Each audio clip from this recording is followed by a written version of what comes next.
해서 성적이 나오면 사람이 탄력을 받게 돼 있어요. 일단 기분이 좋고 할 수 있구나 이런 자신감도 생기고. 그러니까 지금 인강으로 공부하는 분들도 이게 포기하고 말고 이런 계제가 아닌 거예요. 남은 기간을 누가 더 효율적으로 잘 마무리하냐에 따라서 충분히 시험에서 소개의 성과를 낼 수 있으니까 본인의 결국은 처음에 의지대로 안 해서 그런 거죠. 처음에 출발은 창대했잖아요. 수석은 내 거야 이렇게 출발했다가 점점 양보하는 게 많아지기 시작하는 거죠. 전국 수석은 이미 포기했고 지역도 포기한 거고 일단은 되기만 하자 뭐 이런 거잖아요. 이제 더 이상 점수 바라는 것도 없죠. 60점이면 만족하잖아요. 그죠? 예. 60점 뭐 까짓 거 뭐 금방이지 모르겠는데. 근데 아직도 그런 분들 많이 있어요. 내가 안 해서 그렇지 맘만 먹으면 이거 한 달이면 끝낼 수 있어. 여기 왜? 박찬희는 계산 자신 있어? 아, 그럼 그게 그 얘기잖아. 계산에 자신이 없어. 수학에 자신이 없어. 근데 이게 중개사 시험에서 나오는 계산 문제의 대부분은 이거예요. 사칙 연산이에요, 사칙. 그러니까는 예전에 여러분들 어렸을 때는 이렇게 나왔던 거죠. 예, 지금 이게 이걸로 바뀐 거고요. 이렇게. 그죠? 예. 초등학생들이 초등학교 고학년이 되면서부터 얘를 포기하는 거예요. 예? 이게 이제 분수 있잖아요. 분수로 들어가기 시작하면서부터 이제 헷갈리기 시작하는 거예요. 그래서 그러니까 근데 솔직히 해서 이 수포자라는 개념도 우리나라에만 존재하는 개념이고 저게. 근데 저거 하나만으로 수능에서 변별력을 저것만 갖고 부여하기에는 쉽지가 않죠. 저게. 그러니까 조금 더 다채롭게 해줘야 되는데 언젠가는 아마 교육적인 부분도 제도가 좀 바뀌어야 되지 않겠나 뭐 이런 거죠. 지금 우리가 하고 있는 게 6년제, 3년제, 3년제 가는 것도 있잖아요. 예전에 이거 일본 애들 했던 것 그 학년제를 그대로 따랐기 때문에 그것도 뭐 나중에 바꿀 수도 있을 거고요. 언젠가 아마 교육계획이나 뭐 이런 것들이 좀 바뀌어질 때가 있겠죠. 예. 근데 일단 우리가 중요한 거는 일단 우리는 합격하고 봐야 되니까. 그렇죠? 예. 자, 거기 19번에 가게 되면요. 부동산의 입지에 관한 설명으로 틀린 걸 물어봤어요. 그죠? 예. 근데 이제 여기서 그 내용에 보게 되면 4번에 잡화점, 세탁소 등과 같은 업종이 있죠. 가구점, 공구상 등과 같은 업종에 비해서 한 곳에 모여 있는 경향이 있다라고 해놨잖아요. 이게 이제 여러분들이 공간균배의 원리에서 배웠던 집심성 점포라는 게 있고, 그 다음에 집재성이 있고, 그 다음에 산재성이 있고, 그 다음에 국부적 집중성 점포 있죠. 예, 이렇게 나눴을 때 그거 물어보는 거죠. 잡화점하고 세탁소는 어디에 들어가겠어요? 여기에 들어간다고요.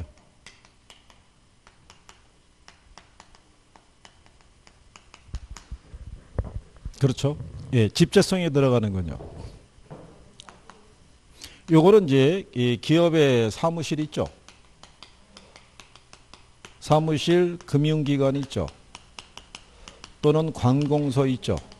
만약에 의류라든가 또는 가구 뭐 이런 것들이 있죠. 얘네들은 모여서 입지하는 게 유리해요. 여기에는 국보적 집중성 점포 있죠. 예, 농기구점이라든가 어구점이라든가 이런 애들이 있죠. 얘네들은 농촌의 중심에, 어촌의 중심이죠. 한국 끼고 그런 데 있었을 때 수요가 창출이 될 수 있고요. 여기 들어가는 애들은 백화점이 있죠. 그 다음에 도매상이 있죠. 예, 이런 거 얘기해요. 물론 여기 보면 고급 음식점 뭐 이런 거 들어가잖아요. 영화관 이런 거 들어가는데 한 가지 이거는 1950년대 이전의 논리예요. 지금은 동네에도 다 개봉관 있고 다 있어요. 옛날에는 이 서울의 개봉관은 시내 중심밖에 없었어요. 나머지 동네에서 했던 거는 다 동시상영하는 애들이 있죠. 그런 애들밖에 없던 거예요. 지나간 영화. 예, 그러니까 오래전의 논리라고 생각하시면 돼요. 그래서 이 정도는 기본적으로 기억을 해 두시는 게 필요하다라고 여러분들이 보시면 될 거고요.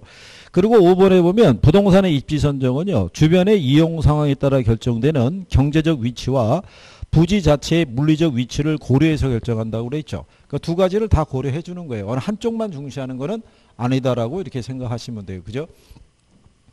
그러니까 예를 들어서 그 세종시가 행정 그 수도로 이렇게 만들어졌잖아요. 이 대부분 예전부터 이 서울에 있는 이 수도를 이전을 시킬 때는 지리적인 관계를 고려했을 때 주로 된 게 충청도였어요. 거기가. 그래서 충청도 지역에 8개 후보지를 만들어 놓고 분석을 했었을 때 그래서 8개 후보지 중에 여기 들어섰고 그 다음에 그 독립기념관이 있죠. 걔 들어섰고 그 다음에 청주공항 있죠. 걔 들어섰고 그러니까 예전에 그 후보지 중에서 일부는 지금 그대로 활용하고 있는 거예요. 그리고 근데 다만 주거지가 조성이 될 때는 뭐도 중시하냐면 배수관계도 중시된다라고 설명한 거예요. 금강이 가까운 곳에 있는데 여기 생활 폐수 있잖아요. 오폐수가 글로 방류되면 곤란하다고요. 그러니까 그런 것도 막을 수 있는. 그러니까 이제 지정학적인 위치도 중요한 거예요. 그래서 그때 한때 지방 저쪽 영남 쪽에서 신공항 있잖아요. 예, 걔네 조성할 때 후보지가 들어섰을 때 어떤 곳은 뭐가 안 됐냐면은 이게 비행기가 이륙하기 위해서는 평지로 이게 2km인가 몇 킬로가 이게 확보가 돼야 되는데 주변에 이게 산지가 많잖아요.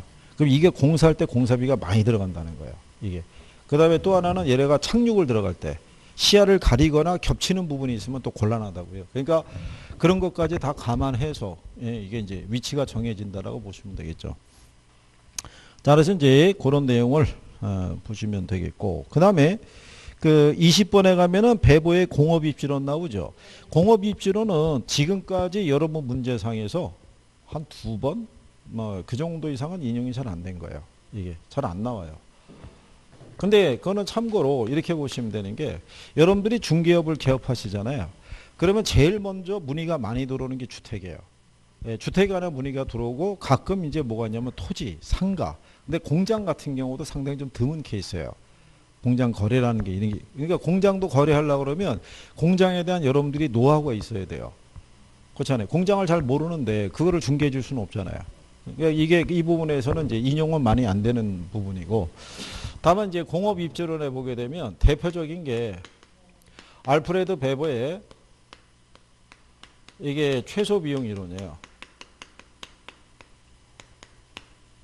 그러니까 다른 조건이 동일하다면 뭐를 가장 절약할 수 있는 거? 비용을. 예. 그러니까 아까는 레시오의 최대 수요 이론이라고 그랬죠. 그러니까 베버의 입장에서는 기업의 이윤이라는 게 총 수익에서 총 비용을 공제해서 나오는 건데 얘는 이게 일정하다는 사고예요. 그러니까 기업의 입장에서 이윤을 높이려고 그러면 뭐를 줄일 수 있는 거? 예, 비용을 최소화할 수 있는 것을 선택해야 된다라고 얘기한 거예요. 그죠? 그래서 이 사람이 얘기한 게 입지 단위하고 입지 인자라는 거 얘기했다고 그랬죠. 그러니까 입지 인자라는 거는 특정한 장소에 입지함으로써 생길 수 있는 비용 절약상의 이익을 얘기를 해요. 그래서 이 사람이 얘기한 3대 인자가 뭐가 있었어요? 3대 인자가. 3대 인자.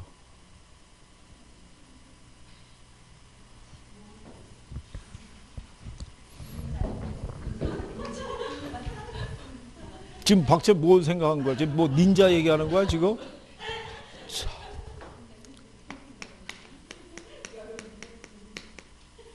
입지 단위라는 게 있고요. 입지 인자라는 게 있어요. 입지 단위라는 거는 제품을 생산할 때 발생하는 개개의 비용 항목이 있죠. 우리가 제품 생산할 때 들어가는 비용 항목이 뭐 있겠어요? 인건비도 있고 재료비, 원재료비도 있고 수송비도 있고 세금도 있고 다양하잖아요. 그런데 여기 있는 입지인자라는 것은 입지 단위로 봤을 때 특정한 장소에 입지함으로써 얻을 수 있는 비용 절약상의 이익이 있죠. 이거를 우리가 입지인자라고 그랬을 때 베버가 이걸 3대 인자를 얘기했다고요. 3가지. 그게 아까 저분이 얘기했던 수송비, 그 다음에 임금, 그 다음에 직접 이익. 이거 3가지를 얘기한 거예요. 그래서 3가지를 차례대로 비교해서 수송비가 최소가 되는 지점, 임금이 최소가 되는 지점, 직접 이익은 최대가 되는 지점을 차례대로 조사해서 전체적으로 비용이 가장 최소가 되는 곳에 공장이 입지해야 된다는 거야. 네? 근데 거기 여러분들이 보시면 20번에 자 그 생산자는 합리적 경제인으로 가정하고요. 최소 비용으로 제품을 생산할 수 있는 곳을 기업의 최적 입지점으로 봤을 때 기업의 입지 요인으로는 수송비, 인건비, 직접 이익을 제시하였다 이렇게 해놨잖아요. 그게 3대 인자라고요, 이거. 그죠? 그랬을 때 4번에 보면 기업은 수송비, 인건비, 직접 이익의 순으로 각 요인이 최소가 되는 지점에 입지된다는 게 틀린 거예요. 얘네 둘은 최소가 되는 거지만 직접 이익은 최대가 되는 지점에 입지해야 될 거 아니에요. 그리고 이제 5번에 보면 등 비용선이라고 해놨죠. 최소 운송비 지점으로부터 기업이 입지를 바꿀 경우에 이에 따른 추가적인 운송비의 부담액이 동일한 지점을 연결한 곡선을 의미한다라고 얘기를 해요. 그죠? 그게 이제 무슨 얘기냐면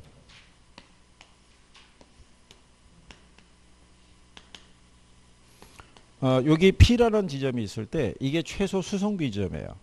그럴 때 이렇게 원을 그리잖아요. 원을 그렸을 때 여기에 L이라는 지점이 있어요. 그러니까 여기 P라는 지점이 뭐냐면 최소 수송비 지점. L이라는 지점이 최소 노동비 지점이에요. 그런데 만약에 우리가 P 지점에서 L 지점으로 공장을 이전을 시킬 수가 있겠죠. 그럼 이전을 시킴에 따라 인건비가 절약할 수 있을 거 아니에요. 그죠? 그런데 이쪽에서 이 공간으로 이전할 때 추가되는 운송비가 이 공간 안에서는 10원이 추가로 발생한대요. 그죠? 그럴 때 욜로 이전을 하게 되면 인건비의 절약이 10원이 발생한대요. 그러면 굳이 P지점에서 L지점으로 이동할 필요가 없겠죠. 예. 근데 이동을 하는 게 낫다라고 예전에 틀리게 출제한 거예요. 이 그림이 나오면서. 그럴 때 요 공간 안에서는 이 공간 안에서는 이동할 때 동일한 운송비가 발생하겠죠. 예, 그 지점을 연결한 선을 등비용선이라는 거예요. 그거를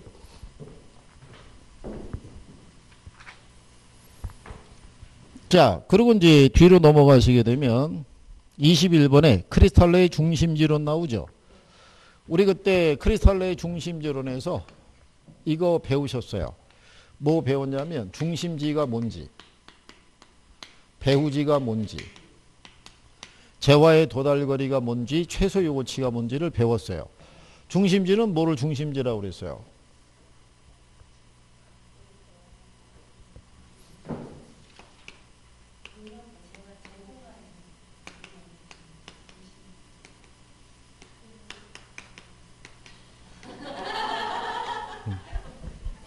얘가 중심지, 얘네들이 배후지. 중심지는 주변 배후지에 재화 서비스를 제공해 주는 걸 중심지. 그거를 제공받는 애들을 배후지라고 얘기하는 거예요. 그죠? 배후지라는 거는 고객이 존재하는 공간이자 상권의 기업의 점포의 매출이 발생하는 공간이에요. 여기 있는 사람들이 백화점 가려면 다 일로 와야 될 거 아니에요. 그러니까 여기 있는 백화점 입장에서는 얘네들 같은 상권의 범위에 다 포함이 되는 거예요. 그렇겠죠? 예. 그러면 자, 재화의 도달거리는 뭐를 재화의 도달거리라고 그랬어요?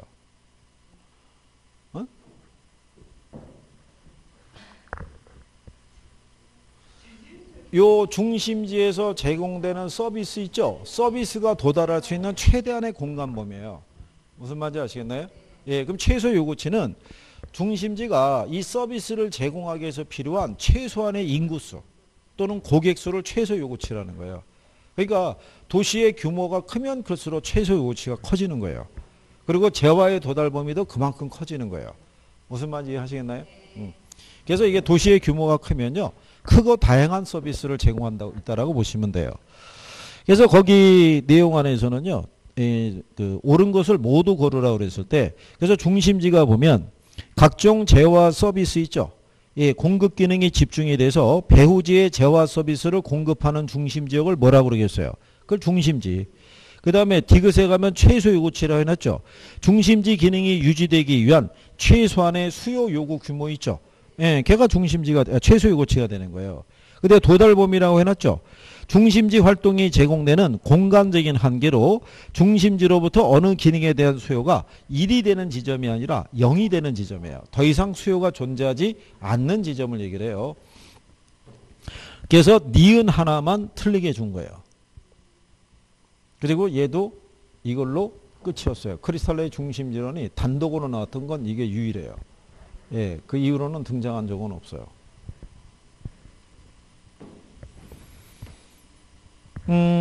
그리고요, 그 밑에 가시게 되면 그 부동산 입지에 관한 설명으로 옳지 않은 거 물어봤죠. 아까 우리가 3번에 레일리 하셨죠. 그 다음에 옆에 제가 가면 4번에 허프 있죠. 소비자가 특정 점포를 이용할 확률은 경쟁 점포의 수, 점포와의 거리, 점포의 면적에서 결정이 된다는 것 있죠. 예, 그거는 일단 허프 모형에서는 기억해야 돼요. 예, 그거는 그 밑에 23번 문제 있죠. 23번.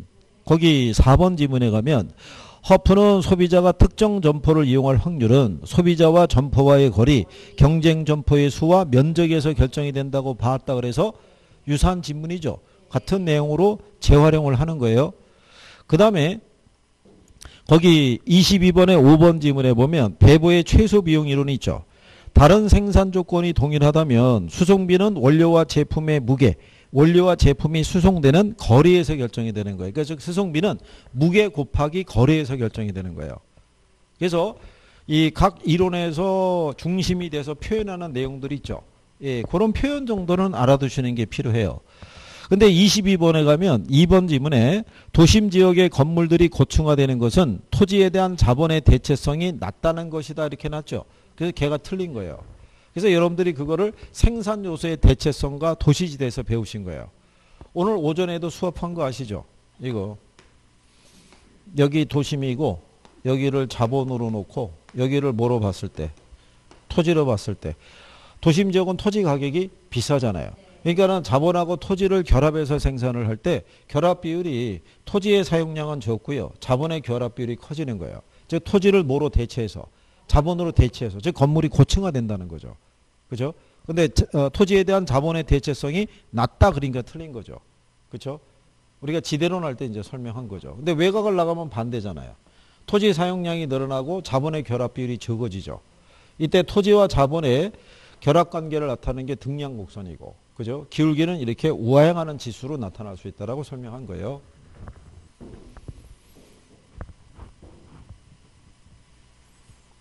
자, 그리고 이제 23번에 가면요. 그 다음 이론에 관한 설명으로 틀린 걸 물어봤을 때 거기 5번 지문에 가면요. 크리스탈러는 재화와 서비스에 따라 중심지가 계층화되며 서로 다른 크기의 도달 범위와 최소 요구치를 가진다고 봤다. 이렇게 명시해 줬잖아요. 그죠?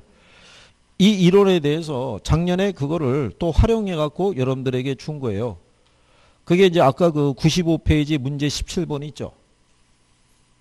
아까 그 박스 문제 있었잖아요. 니은에 가면 공간적 중심지 규모의 크기에 따라 상권의 규모가 달라진다는 것을 실증하였다 이렇게 해놨잖아요.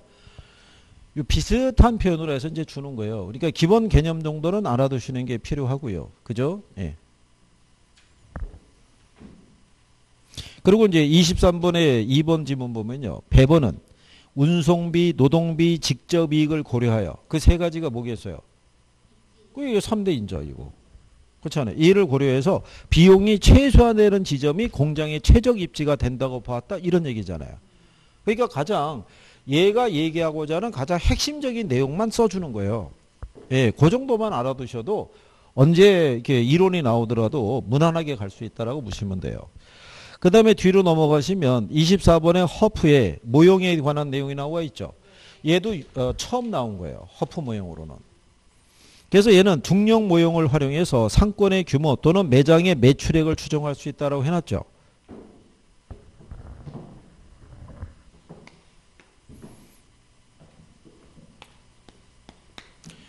이 허프에 이거를 중력 모형 또는 확률 모형이라고도 얘기를 해요. 그죠? 이 모형을 가지고 뭐를 추정할 수 있냐면 점포의 매상고 있죠. 그죠? 그리고 뭐를 추정할 수 있다. 시장 점유율을 우리가 구할 수 있는 거예요. 이걸 가지고. 여러분들이 저기 기본서상에 보게 되면은 이 점포의 이 가능 매상고 추계 방법이라고 있어요. 기억나실지 모르겠는데. 가능 매상고 추계 방법에 가면요. 첫 번째가 이게 비율법이라는 게 있고요. 2번이 유추법이라는 게 있고, 예, 3번이 중력 모형법이 있어요. 이게 이거예요. 이거를 뭐로 추정할 수 있다? 매상고를 구할 수 있어요. 매상고를. 그리고 이제 네 번째가 뭐가 있냐면 회귀 모형. 요거는 나중에 5월달 수업할 때 한번 설명해 드릴 거예요. 이쪽에 대해서. 시험에 자주 인용은 안 되고요. 어쩌다 한번. 네, 그래서 이제 용어 정도만 알아두시라고. 그러니까 어쨌든 허프의 모형을 가지고는 매상고도 구할 수 있고 뭐도. 이걸 계산 문제로 낸 거예요. 두 가지 다 구하라고. 시장 점유율과 뭐를 구하라고? 매상고 구하라고. 28회 때 출제한 거예요. 자, 그런데 이제 거기 보시면요. 이 모형의 공간, 거리, 마찰 계수 있죠. 시장의 교통 조건과 쇼핑 물건의 특성에 따라 달라지는 값이라고 해놨죠. 그렇잖아요. 여러분들이 물건을 구매하러 이동을 하게 되면 거기에 따라 마찰이 발생해요. 공간을 이동할 때. 근데 그 마찰 계수에 대한 이 값이라는 거는 교통 여건에 따라 틀려진다고 보시면 돼요. 예를 들어서 이 충정주변은 SRT라든가 KTX가 연결되는 이 구간이 있죠. 그게 없는 구간도 있어요, 없어요? 예, 없는 구간도 있어요. 그러면 상대적으로 여기 대전이잖아요. 이쪽에 하면 여기 서산이 있잖아요. 이쪽은 기차라든가 이게 연결이 안 돼 있어요. 그러니까 여기서 만약에 중심지가 천안 정도인데 천안까지 나가기 위해서는 1시간 반 정도 걸려요. 이게 승용차로 나갈 때. 그것도 도로가 아마 뭔가가 개통이 돼서 빨라졌다고 얘기 들었어요. 그렇잖아요. 근데 여기 세종에서 여기 대전까지 뭐 백화점 이용할 때 걸리는 시간하고 여기서 걸리는 시간을 비교하면 이게 훨씬 크죠. 그러니까 마찰 계수의 값이 훨씬 더 어떻게 돼요? 커진다고 봐야 돼요. 그러니까 상대적으로 교통 여건이 좋으면은 공간을 이동하는 마찰 계수의 값은 그만큼 작게 형성이 된다고 보시면 돼요. 그런데 구멍가게를 이용할 때 교통적인 도로 여건하고 백화점을 갈 때 여건은 틀리죠. 그러니까 좀 더 많은 매출을 필요로 한 데는 교통 여건이 이런 게 많이 개선이 되어 있어요. 그래서 마찰 계수의 값이 좀 더 작게 나타나요. 무슨 말인지 이해하시겠나요? 그래서 거기 보시게 되면 모형을 적용하기 전에 이 공간 마찰 계수가 먼저 정해져야 돼요. 그래서 교통 조건이 나쁘면은 마찰 계수가 커지게 되겠죠. 그래서 전문품점의 경우는 일상용품점보다 마찰 계수의 값이 작아요. 상대적으로 고가품을 취급하잖아요. 그러니까 상대적으로 고객이 도달하기가 편리한 곳에 위치해야 돼요. 교통 조건이. 그래서 여러분들이 아시다시피 우리가 라면 사기 위해서 제주도 가지는 않을 거예요. 근데 명품을 사기 위해서는 갈 거예요. 심지어 어디까지 가겠어요? 유럽까지 가는 거예요. 비행기 타고. 그래서 유럽에 가서 쇼핑하고 오면은 비행기 값은 빠졌다고 얘기하잖아요. 지금 거기 못 가고 안달인 사람도 있을 거예요. 그죠? 원래 뭐 저기 분기 한 번씩 가는 건데 요즘 코로나 때문에 못 가는 거 아니에요. 그죠? 그러니까 여기서 이제 이게 무슨 얘기냐면 허프 모형에서 뭐를 추정할 때요. 예, 시장 점유율을 추정하려고 그러면 개별 점포의 효용을 측정해야 돼요. 그 효용의 크기라는 게 이게 거리에 따른 이게 마찰 계수예요. 그리고 이게 매장 면적이에요. 그런데 이 값을 먼저 구해야 된다는 거예요. 예, 그래야지만 이 효용을 개별 점포 효용을 우리가 도출할 수 있다고 얘기하는 거예요. 근데 이 마찰 계수의 값이 고정된 게 아닌 거예요. 얘는 1도 될 수 있고 2도 될 수 있고 3도 될 수 있는 거예요. 다양하게. 그죠? 근데 이거를 계산하기에 값이 너무 복잡하니까. 그래서 수정 허프 모델에 의해서 얘를 제곱으로 주는 거예요. 마찰 계수의 값을. 그래서 여러분들이 이 허프 모형에서 매상고나 시장 점유율을 구할 때는 마찰 계수의 값을 줘요. 공간 마찰 계수는 2다. 이렇게 주는 거예요. 그래서 계산을 편리하게 유도하는 거지. 이거를 여러분들에게 계산하라고 그러면 계산이 안 되죠. 그렇지 않겠어요? 그래서 차이가 뭐냐면 레일리의 그 소매인력 법칙 있죠. 거기는 그냥 거리의 제곱으로 확정된 거예요. 여기는 인구의 크기고. 여기는 정해진 건데 여기는 정해진 게 아니에요. 그래서 나중에 틀림없이 외부 모의고사를 보면 선생들이 이렇게 줄 수 있어요. A하고 B 점포는 마찰 계수가 2인데 C는 1이다 또는 3이다 이렇게 줄 수도 있어요. 그러니까 조건을 항상 봐줘야 돼요. 무슨 말인지 이해하시겠나요? 그래서 근데 저게 이렇게 얘기할 때는 알아듣기도 하고 그렇게 해야지라고 생각하는데 시험장에 들어가면 다 무시되는 거예요.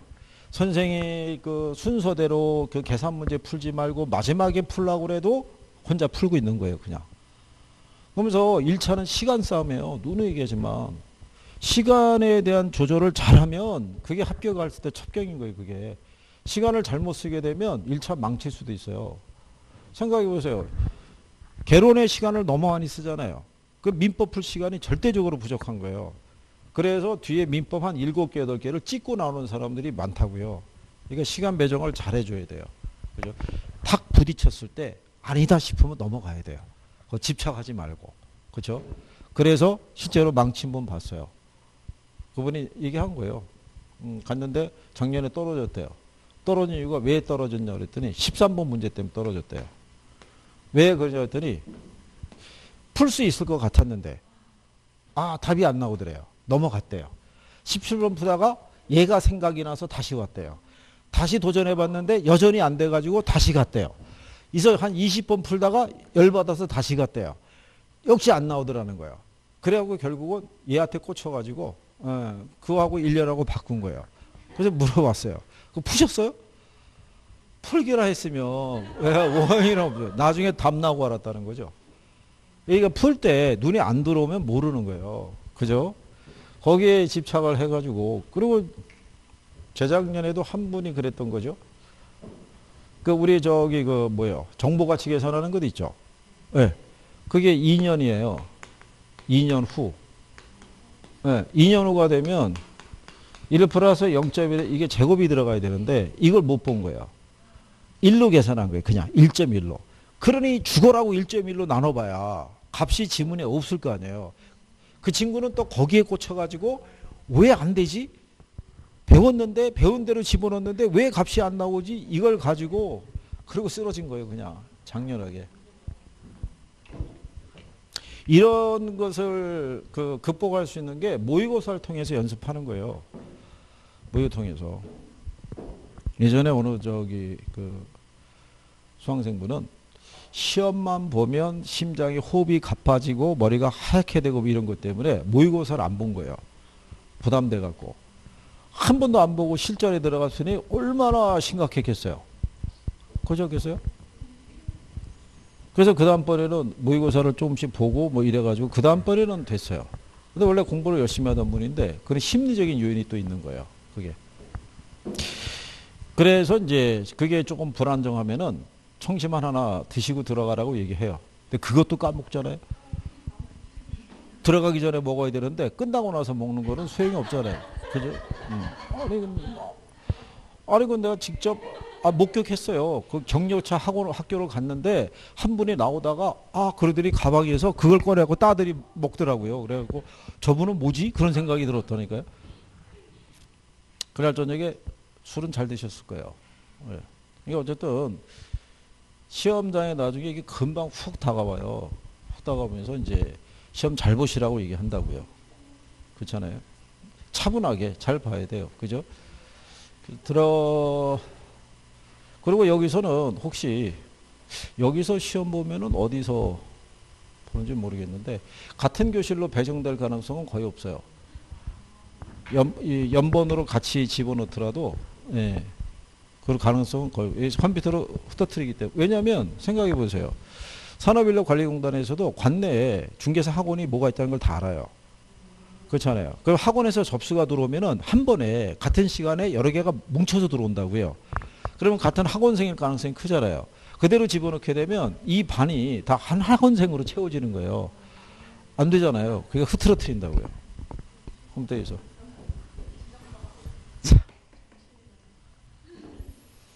어떻게 해요? 그리고 또 높아시면서 얘기하는데 또 손이 크신 양반이 같이 공부한 분들 걷어먹이겠다고 바리바리 쌓고 오는 경우가 있어요. 그래갖고 그 학교 그 잔디밭 같은 데 있죠. 자, 이거 펼쳐놓고 막 오라고 불러가지고 그거 막 먹이잖아요. 근데 이게 10월 하순이 되면 약간 쌀쌀하다고요. 밖에서 음식 잘 먹다가 이거 체하면은 끝나는 거예요. 그래서 그냥 간단하게 허기만 메꿀 수 있는 것도 있죠. 예, 그냥 그런 거 조금 먹고 시험 보는 게 훨씬 나아요. 그게. 저희가 다 본 거예요. 그죠? 매년 시험장 들어가서 다 확인한 거고. 그러니까, 그렇게 생각하시고. 자, 그래서 이제 그런 내용을 보시면 되겠고, 그 다음에 25번은 그냥 그 답 정도에 보게 되면요. 이 일반적으로 상품이나 서비스의 구입 빈도가 낮을수록 상권의 규모는 이 작다라고 이렇게 표현했었죠. 예, 이게 틀린 거예요. 이거는 이제 요 표현도 자주 나오는 건 아닌 거예요. 이게 고전적인 상점 분포 이론이라고 있어요. 크리스탈라라든가 루이시 등에 의해서 주장한 이론이 있는데, 얘네는 상가 있잖아요. 상가가 지역 상가가 있고 근린 상가가 있다라고 이렇게 분류한 거예요. 그래서 여기는 가구라든가 가전, 의류 있죠. 예, 이런 걸 취급하고요. 여기는 예를 들어서 야채라든가 또는 과일이라든가 이렇게 신선도가 유지된 애들이 있죠. 예, 그러면 여기 있는 가구하고 의류하고 여기 있는 근린 상가 취급하는 상품이 있죠. 어느 게 상권의 범위가 넓어요. 얘네가 넓은 거예요. 근데 얘네가 구매 빈도가 높겠어요? 낮겠어요? 낮죠. 그러니까 구매 빈도가 낮을수록 상권의 범위가 넓어야 돼요. 그래야지 일정한 매출이 발생할 거 아니에요. 그죠? 그러니까 이거는 예전에 고전적이라는 거예요. 지금은 마트라든가 백화점이 들어서죠. 그럼 두 개를 다 취급하잖아요. 그러니까 그런 그 상점이 등장할 거라고는 추정하지 못하던 시절에 나왔던 논리예요. 그러니까 이 표현은 자주 등장한 애들은 아니니까 예, 뭐 참고하셔도 되더라 이런 얘기예요. 그 다음에 이제 그 옆에 가시게 되면 그 계산 문제 나와 있죠. 이 정도의 난이도는 우리가 할 수 있는 거죠.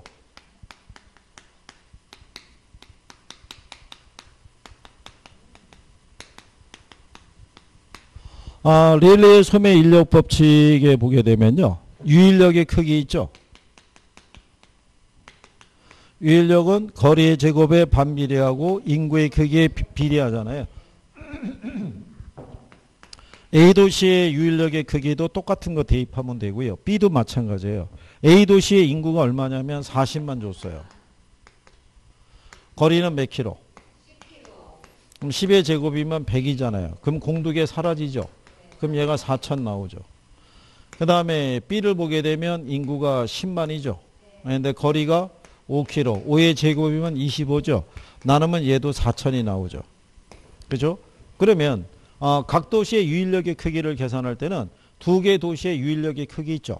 합한 것 분의 특정한 도시를 집어넣으면 돼요. 그러니까 A 플러스 B분의 A를 구하려면 A 도시 집어넣으면 되고 B 도시 구하려면 B를 대입하면 되는데 둘 다 4천바 4천이잖아요. 그럼 그냥 두 개 더하면 얼마겠어요? 8천. 8천분의 4천이니까 0.5. 그러면 A 도시로 절반, B 도시로 절반 간다는 얘기죠. 그러면 C 도시의 인구가 5만이잖아요. 네, 5만의 절반이니까 2만 5천, 2만 5천 가겠죠. 아니면 이거를 비례식으로 우리가 할 때는 이렇게 했었죠. 크기하고 뭐 거리. A가 있고 B가 있으면 A가 40만, B가 10만이니까 A가 B보다 4배 크죠. 근데 거리는 얘가 10km, 얘가 5km니까 A가 2배 멀죠. 예, 근데 거리의 제곱이니까 4배 먼 거예요. 그러면 4대 1이 4대 1이 되니까 내양하고 외양대로 곱하면 1 곱하기 4하면 4하고 4 곱하기 4니까 4대 4 나오겠죠. 4대 4는 8분의 4와 8분의 4이 똑같잖아요. 양쪽 다 50%.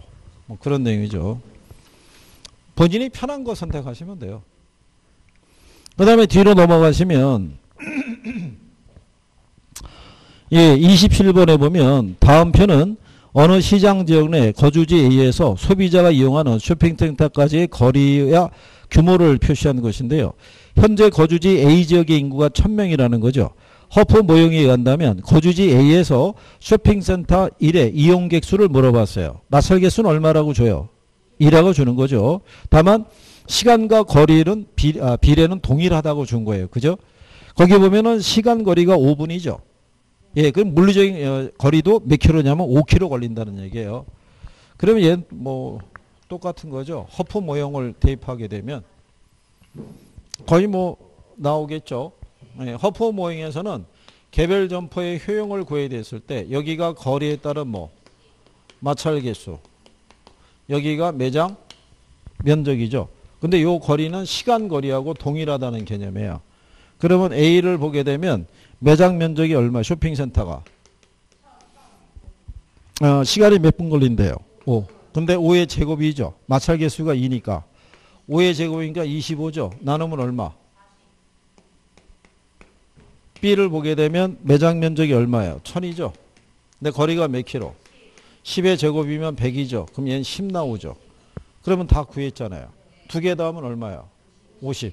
A를 2를 구하라고 그랬으니까 50분의 40이니까 0.8, 80%겠죠. 그러면 1000명 중에 80%면 몇 명? 800명이겠죠. 그런 요령으로 28번도 한번 대입해서 풀어보시면 되고요. 이게 한번 이렇게 생각하셔야 돼요. 본인이 직접 풀어봐야 돼요. 답하고 해설이 있더라도 내가 식을 세워갖고 대입을 해야 익숙해지지. 눈으로 푸는 거는 절대로 실력이 안 늘어나요. 무슨 말인지 아시겠죠? 예. 그리고 옆에 가면 29번 있죠? 이게 그 두 개를 다 구하라는 거예요. 이게 이제 시장 점유율하고 매출액 있죠? 그죠? 이게 28회 때 있잖아요. 이때만 유일하게 점포가 3개 등장한 거예요. 예, 3개 등장하고 학생들이 많이 삐진 거예요. 아니 왜 내가 풀 때만 3개가 등장했고 왜 매출액까지 구하라고 그랬냐고 얘기한 건데 이 원리는 똑같아요. 여기도 보면 A 점포, B 점포, C 점포 있죠? 그죠? 거기 보면 면적 다 줘요, 안 줘요? A는 매장 면적이 얼마예요? 500인데 거리가 몇 킬로? 5킬로인데 마찰 개수의 값을 얼마를 줬어요? 2 주잖아요. 5의 제곱이면 얼마예요? 25. 그럼 얘 20 나와요. B는 300 줬죠? 근데 거리가 10킬로죠? 10의 제곱이면 100이죠? 그럼 얘 3 나와요. 여기 450 줬죠? 거리 15킬로 줬죠? 15의 제곱이면 225 나와서 얘가 2가 나와요. 그러면 다 구해진 거예요. 그러면 이게 이 논리가 우리 강의할 때 이렇게 해드렸잖아요. A 구하라면 A 집어넣으면 되고 B 구하라면 B 집어넣으면 되잖아요. 그럼 세 개 다 구했잖아요. 다 더한 게 얼마예요? 25분의 20이니까 0.8 나온다고요. 그러니까 몇 프로? 80%. 그런데 거기 인구가 몇 명이냐면 4,000명이에요. 4,000명인데 월 지출액이 얼마냐면 35만 원 줬죠. 이거 계산하면 14억 나와요. 14억 나오는데 시장 점유율이 80%잖아요. 이거 대입하면 11억 2천 나온다고요. 이거. 그래서 시장 점유율 80%, 매출액이 11억 2천 이렇게 출제한 거예요. 예. 근데 이거 뭐 2회차 할 때도 선생들이 나중에 이제 그 여름 때 들어가면은 점포를 3개씩 줘요. 점포를 조건도 바꿔서 주고 그렇게 하더라도 이거를 계산할 수 있는 능력이 되는 사람들은 요건을 바꿔줘도 다 풀어요. 근데 그렇지 못한 분들은 당황해요. 내가 알고 있는 정형화된 걸로만 나와야 돼요. 그리고 자기 입맛에 맞춰서. 그죠? 딱 계산도 편리하게. 그러면 해볼 수 있는 거예요. 수치가 달라지면 접근이 안 돼요. 그 차이라고 보시면 돼요. 자, 여기까지 입주론 됐고 또 한 5분 쉬었다가 정책 쭉 한번 해보시죠. 또 이 정책도 들어가면